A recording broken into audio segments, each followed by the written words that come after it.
오늘 이 신명기 23장인데요. 제가 이렇게 성경을 보다 보면 좀 민망한 내용도 많이 나오고, 그래서 23장을 준비하다가 이거 23장 그냥 통과해야 되겠다 그런 생각을 식사도 했는데 뭐 대변 얘기 나오고 소변 얘기 나오고, 그래서 이거 통과해야 되겠다 이런 생각인데 성령께서 무슨 소리야? 23장은 다뤄줘야 됩니다. 이렇게 또 이제 마음에 또 생각을 주셨어. 제가 이 강해 설교를 하다 보면 참 어려운 본문들을 만날 때가 있습니다. 그래서 강해 설교가 참 어려운 겁니다, 사실은. 제가 설교하고 싶은 본문만 툭툭 건들면서 나가면 좋은데, 자, 오늘 녹음되고 있는 내용을 이거는 좀 잘라주세요, 방송실. C.S. 루이스가 이런 말을 했습니다. 사람이 실제로 하나님의 거룩함을 경험하게 되면 그 하나님의 거룩 앞에 아무도 저항할 수 없다는 겁니다. 여러분, 하나님의 거룩을 경험한 사람 치고 변화되지 않은 사람이 없습니다. 하나님의 거룩을 경험한 사람 치고 하나님 앞에 굴복하지 않는 사람이 없습니다. 왜 우리가 살아가면서 하나님 뜻에 굴복하지 못하느냐? 왜 우리가 변화되지 않느냐? 이유는 간단합니다. 하나님의 거룩을 만나지 못해서 그렇습니다. 그런 차원에서 오늘 이 성경은 언뜻 보면 난해하고 해석하기가 어렵지만, 성경은 이렇게 뜻을 풀어 설명할 때에 이것이 또 오늘날 우리에게는 어떻게 적용될 수 있는지를 깨달으면, 사실은 오늘 23장은 거룩에 대한 아주 매우 중요한 메시지를 담고 있다는 것을 알 수가 있습니다. 그래서 C.S. 루이스의 이야기를 좀 더 설명하면, 그분은 세계 인구의 10%만 하나님의 거룩을 경험해도 이 지구상에 있는 모든 사람들이 회심하고 행복해질 수 있다, 이렇게 얘기했습니다. 지구상의 10%만 변화돼도, 하나님의 거룩을 경험해도 이 세상은 바뀌는 겁니다. 거룩한 하나님께서 생각하시는 거룩은 도대체 무엇인가? 우리가 이 거룩에 대한 묵상을 좀 하려고 합니다. 하나님이 생각하는 거룩은 말 그대로 거룩한 게 아닙니다. 하나님의 거룩을 경험한 사람들은 요새를 쌓고 방어하는 그런 사고방식을 가진 사람이 아니라, 오히려 세상 속에 들어가서 세상의 어려움을 감당하고 다른 사람들을 기꺼이 배려하고 돌보는 그런 적극적인 의미의 거룩입니다. 그래서 자기 삶을 위해서 살아가는 그 삶의 목적이 아니고, 더 넓은 의미의, 더 포괄적인 의미에서 삶을 살아가게 합니다. 예수님이 거룩하셨습니다. 예수님이 만약에 자기 삶을 챙기는 자기 중심적이고 자기 이익적인 삶을 사셨다면 저와 여러분은 오늘 이 자리에 있지 않습니다. 예수님 거룩하신 분인데 그 거룩하신 예수님이 어떻게 사셨는지를 보십시오. 그렇다면 저와 여러분도 거룩해진다. 그러면 그 거룩해진 저와 여러분은 어떻게 살아야 되겠습니까? 예수님처럼 살게 돼 있는 겁니다. 아멘. 아멘. 자, 그러면 오늘 본문으로 들어와 보면, 이스라엘 주변 국가들을 생각해 볼 때 하나님의 백성들이 이 주변 국가들의 영향을 받지 않을 수 없는 거예요. 그래서 신명기 말씀은 제2세대들에게, 광야에서 태어난 제2세대들에게 가나안 땅을 들어가기 전에 모세를 통해서 긴 설교의 가르침을 받는 내용입니다. 너희들이 가나안 땅에 들어가면 이런 일들이 있을 거야. 그러니까 조심해라. 이런 말씀들이 많이 있습니다. 이 이스라엘 백성들이 가나안 땅에 들어갔을 때 주변 국가들이 숭배하는 여러 가지 각종 우상들이 있을 때 그 우상을 섬길 수 있는 그런 섬기는 영향을 받게 될 것을 염려해서 오늘 이 본문의 말씀이 기록되었다, 이렇게 보시면 되겠습니다. 그래서 다음 주에는 부활절 칸타타가 있기 때문에 시간이 될지 안 될지 모르지만 오늘과 다음 주에 이어서 23장을 풀어보려고 합니다. 1절서부터 8절은 공적 또는 우리의 삶의 예배 가운데 구별될 것을 말씀하고 있습니다. 한번 따라 하십시다. 예배로 구별되자. 자, 우리가 예배를 드리기 위해서 오늘 이 자리에 이렇게 모여 있죠. 오늘 성경 1절에 보면은 여호와의 총회에 들어오지 못할 사람들을 구분하는 것을 보게 됩니다. 이 여호와의 총회라는 단어에다가 여러분 성경이시면 밑줄을 한번 쳐주시기 바랍니다. 이 총회가 굉장히 중요한 단어인데요. 이거 뭐냐면 이 단어는 언제 사용되냐면 이스라엘 백성들이 절기를 지키기 위해서 어떤 국가적 위기에 닥쳤을 때 그들이 한 자리에 모였다는 것입니다. 그 전국의 이스라엘 땅에 흩어져 있던 백성들이 절기를 지키기 위해서 한 자리로 모이는 겁니다. 이 어마어마한 모임이죠. 이 백성들이 모이는 공식적인 회합을 가리킬 때 여호와의 총회라는 것입니다. 우리는 예배 시간에 이렇게 모이지 않습니까? 모이지 않는 분들도 있지만 이렇게 예배 시간에 우리가 모였다. 이게 총회입니다. 총회. 여호와의 총회. 그런데 잘 들으십시오. 그 여호와의 총회에 참여해서는 안 될 사람을 가리키고 있어요. 왜 아무나 참여할 수 있게 안 하고 하나님께서 이런 사람들은 여호와의 총회에 들어올 수 없다. 왜 금지시켰을까요? 이게 거룩을 깨닫게 하는 중요한 단서입니다. 1절을 보면 좀 살펴보긴 민망한 표현들이 나옵니다. 제가 설명을 드릴게요. 신체 일부가 배인 남자에 대해서, 사람에 대해서 이거 안 된다. 일종의 여기에 등장하는 1절에 등장하는 이 사람들은 어떤 사람들이냐면 거세를 행한 사람입니다. 우리 역사에도 거세를 당하는 그런 사람들이 있었죠. 그럼 우리가 왜 이 사람들이 이렇게 되었을까 궁금하잖아요. 학자들에 의하면 이거는 거세를 어디에서 행했냐면 가나안 종교에서 행했다는 거예요. 이유도 모르고 이 본문을 보면 하나님께서 어떤 핸디캡을 가지고 있는, 장애를 가지고 있는 것에 대해서 하나님 차별하시는구나 이렇게 생각할지 모르겠는데 그게 아닙니다. 이 지목한 사람들, 1절에서 지목한 사람들 어떤 사람들이냐면 가나안 종교에 깊이 관여하고 있는 사람들입니다. 그래서 거세를 당한 겁니다. 거세를 행한 겁니다. 자발적으로. 그런 사람들은 이미 가나안 종교에 깊이 들어가 있는 이 부패한 의식에 참여한 사람이 예를 들어서 하나님을 예배하는 자에 들어왔다 생각해 보십시오. 어떤 영향을 미치겠습니까? 하나님은 철저하게 하나님을 예배하는, 하나님을 위해서 모인 그 총회에 그런 사람들을 구별하라는 것입니다. 이방 종교에 깊이 관여한 사람들을 참여시키지 말라는 겁니다. 두 번째는 누구를 또 금지시키고 있습니까? 이제 읽으면 읽을수록 더 궁금해집니다. 이 사생자, 사생아. 왜 금지시켰을까요? 이들은 어떤 사람들이냐면 가나안 신전의 창기의 아들, 딸들을 가리킵니다. 이 사생아들은 어떻게 사용됐냐면 이 가나안 신전에서는 신 앞에, 이교 신 앞에 자식을 드렸습니다. 이게 하나님이 가장 싫어하는 게 그겁니다. 어떻게 어린 생명을 신에게 바치기 위해서 그냥 드리냐 말이죠. 그럼 출생하면 얘네들은 이교 신에게 바치는 제물이 되는 겁니다. 여기에 보면은 10대까지는 이렇게 나와 있죠?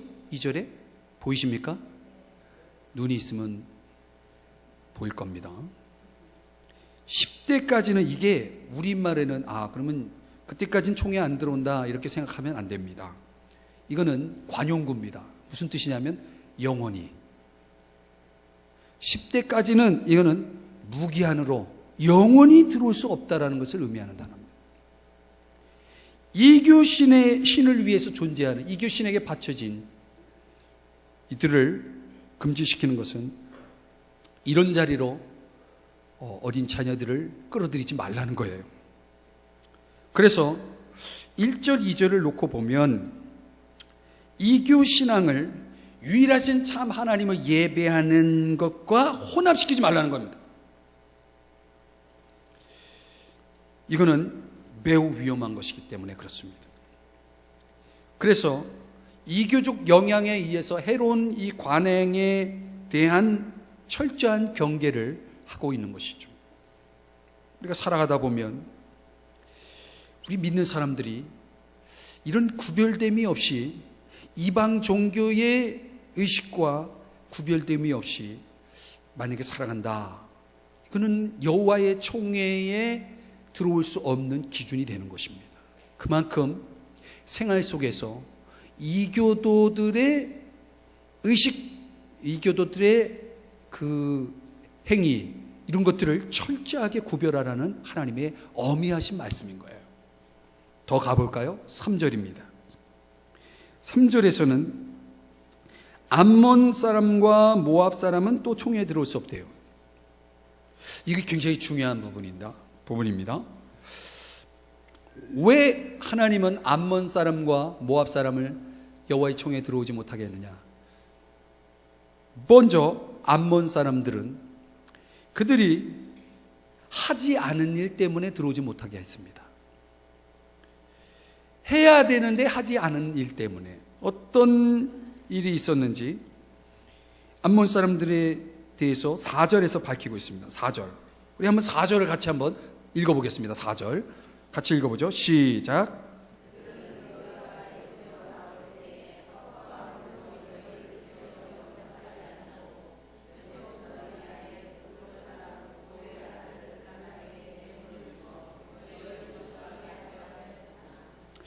가만히 보면요, 이 암몬 사람들은 족보로 따져 올라가면 친척 관계입니다. 왜? 암몬 사람이 어디서 나왔습니까? 누구의 자손이에요? 후손이에요? 이스마엘이요? 롯이에요. 롯. 아브라함의 조카 롯의 후손들입니다. 그러니까 친척 관계입니다. 그런데 이스라엘 백성들이 광야를 지날 때 그들이 뭐 하지 않았다고요? 해야 되는데 안 한 게 뭡니까? 예.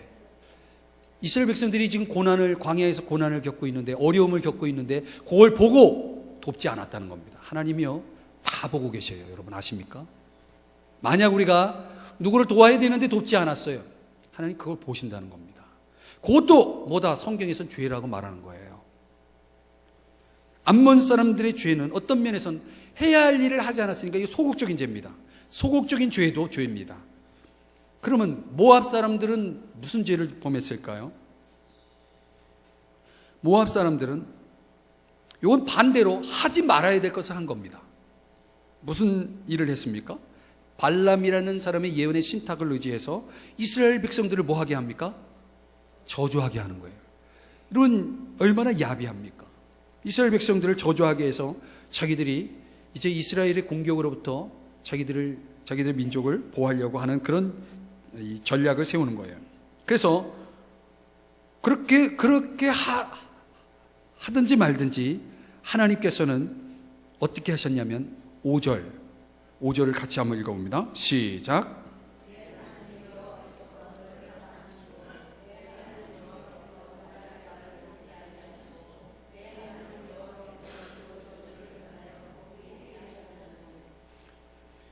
여러분, 누가 여러분을 저주했다고 합시다. 여러분이 저주를 받았어요. 그럼 저주가 임합니까? 그게 아니에요. 하나님이 이스라엘 백성을 사랑하셨어요. 그래서 어떻게 하셨습니까? 저주를 복으로 바꿔주셨다.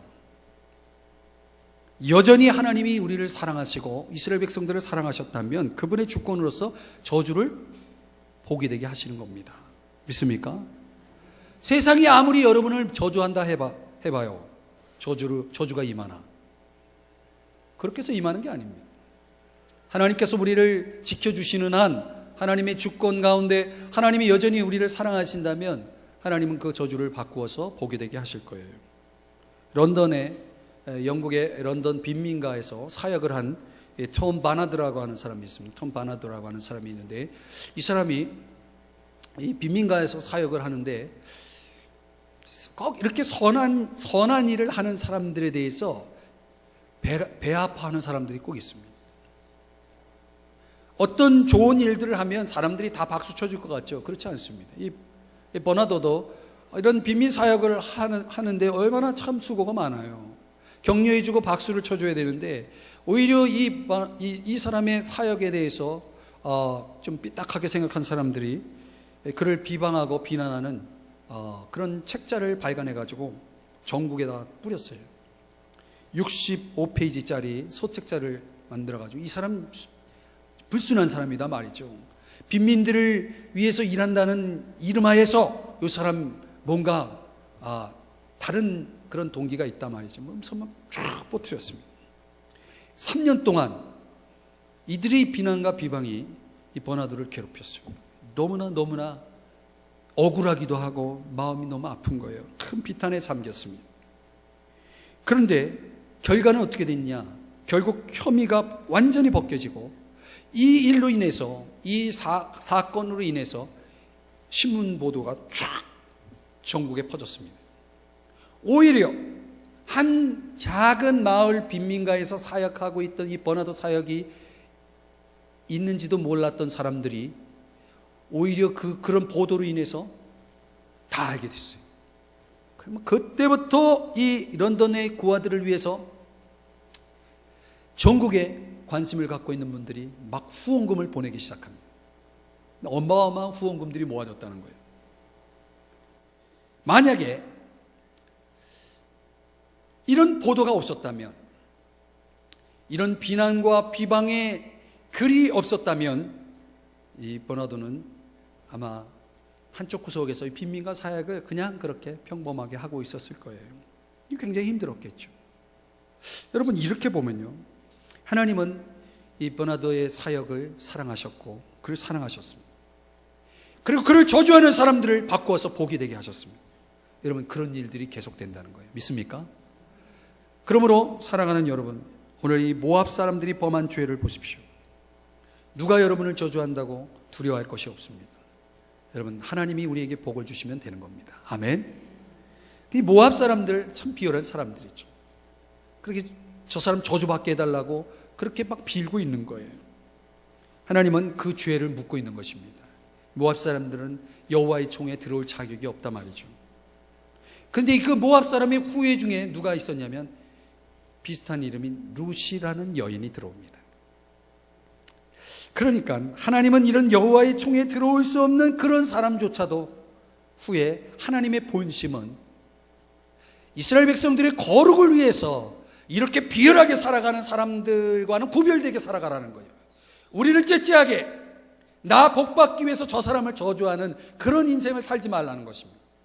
나 하나 살고자 뻔히 보고도 도와주지 않는 그런 무자비한 삶을 살지 말자라는 하나님의 의도이지, 여호와의 총에 들어올 수 없다, 모압 사람들, 암몬 사람들, 너희들은 이제 끝이다, 이게 아니죠.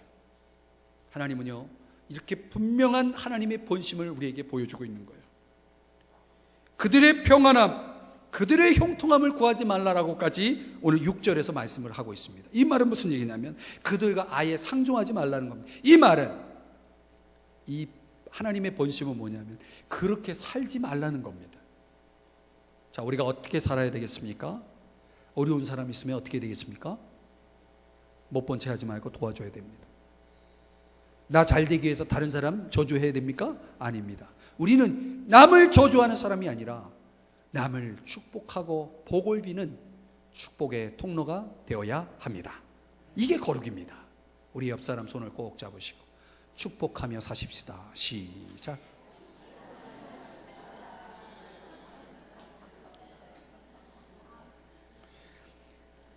그래서 제가 이제 보면은 참 사람들이 살면서 이렇게 복을 비면 얼마나 좋아요. 비는 사람도 좋고 받는 사람도 좋고. 근데 막 입에서 막 담을 수 없는 막 저주들이 막 나간단 말이에요. 그래요, 안 그래요?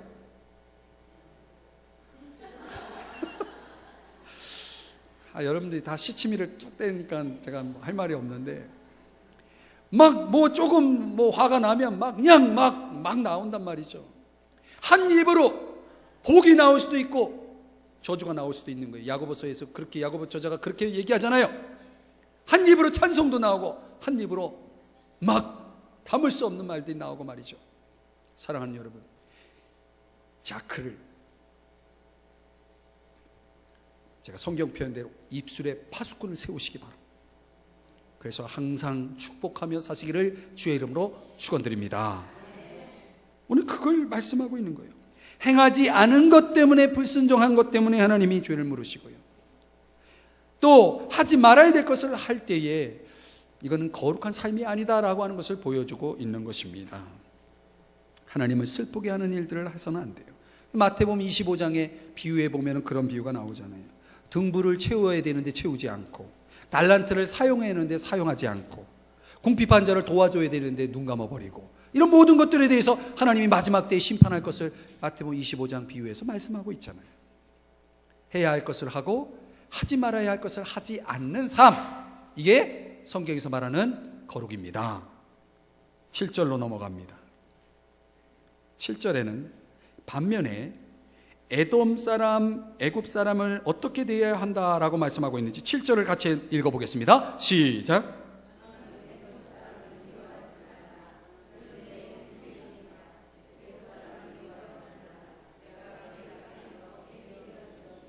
아멘. 아멘. 에돔 사람을 왜 미워하지 말라고요?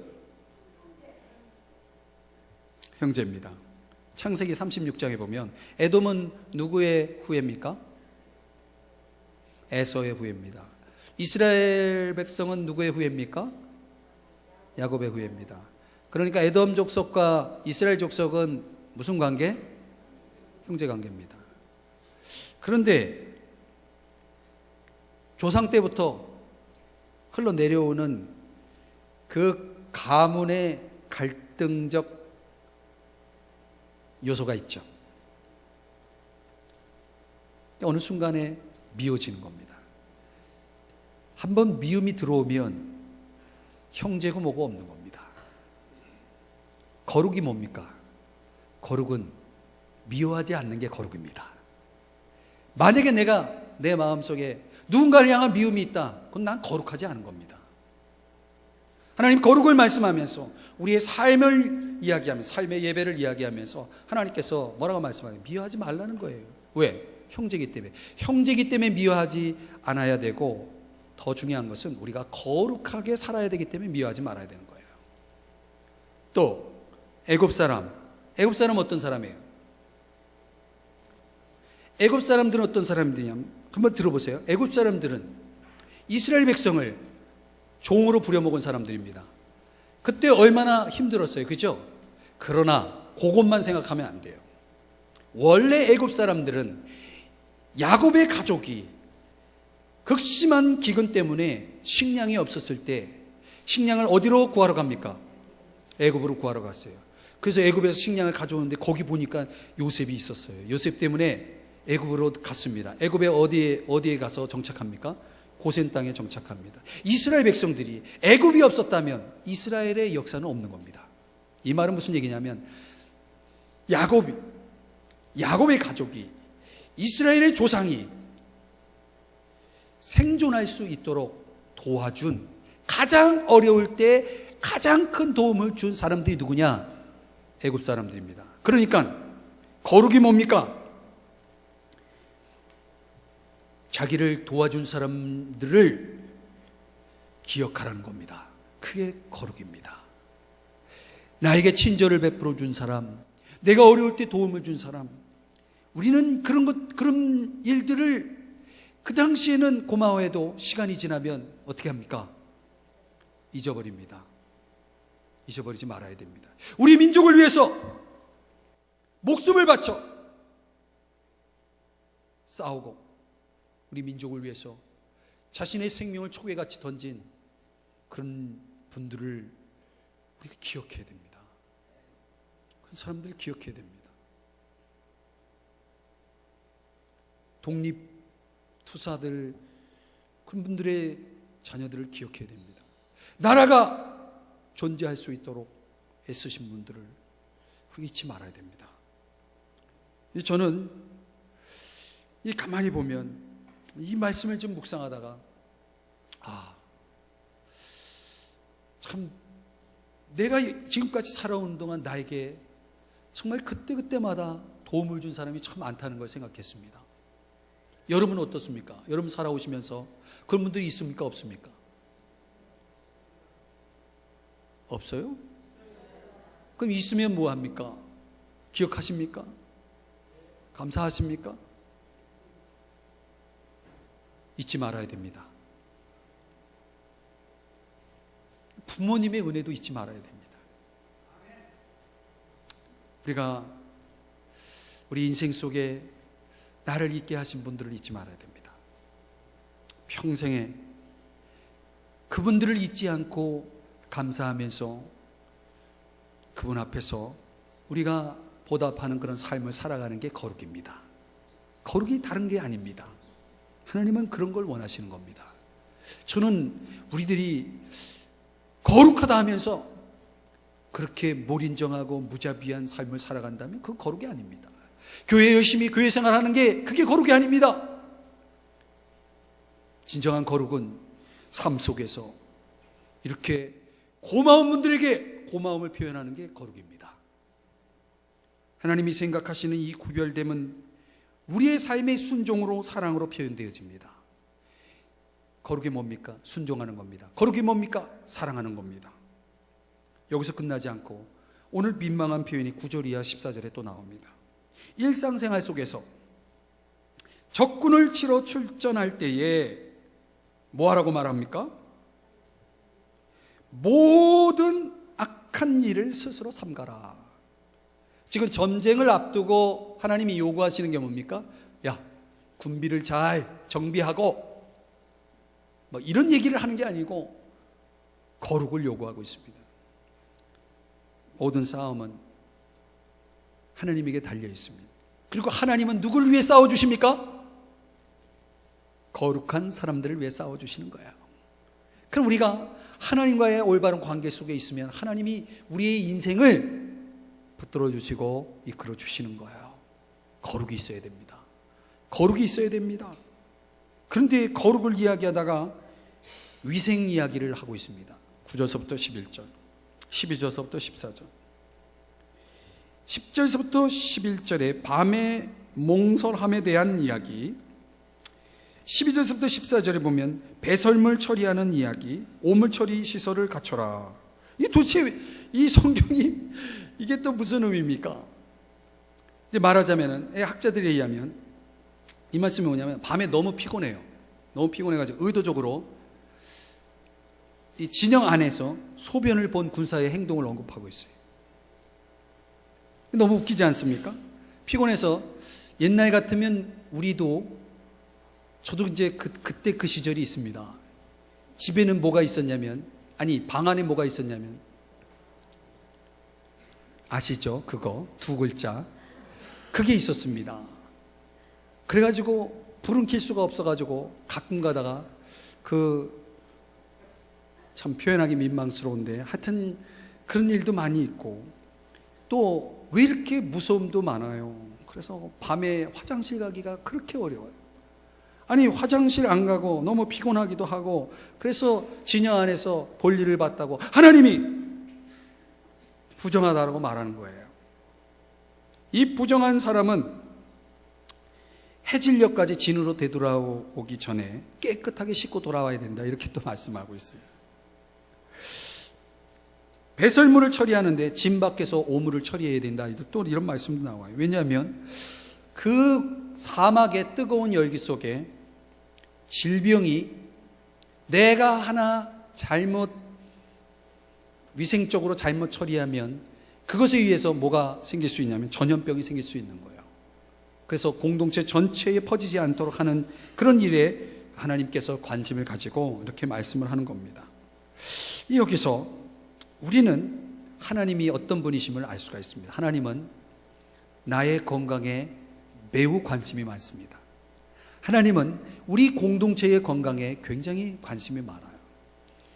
그런데 우리 사회는 나만 괜찮으면 된다는 식으로 다른 사람이 먹는 음식을 가지고 장난하는 사람도 많고, 그렇죠? 우리 사회가 이런 매우 이기적인 그런 행위들이 너무나 많습니다. 거룩은 나 자신의 건강도 챙길 뿐만 아니라 거룩은 다른 사람들의 건강도 책임지는 삶을 살아가는 것입니다. 그런 책임 있는 삶을 살기 위해서 우리가 해야 할 일은 뭐냐면 조금이라도 우리의 삶에 부정한 것들을 제거하는 겁니다. 이게 이 본문의 의미입니다. 부정적인 것들, 부적합한 것들을 없애라는 것입니다. 이거는 지금 오물 얘기를 하고 있지만 사실은 이거는 더 깊은 의미는 우리 삶의 모든 부정한 것들, 나를 더럽히는 것들, 저 사람을 더럽히는 것들을 없애라는 겁니다. 그런 것들이 있습니까? 없습니까? 있습니다. 우리 가정에, 내 삶 속에, 우리 공동체 속에 부족한 것이 있습니까? 없습니까? 있습니다. 그런 걸 없애라는 겁니다. 그걸 없애기 위해서 14절을 다시 한번 읽어보겠습니다. 마지막으로 14절 다시 읽습니다. 같이 시작.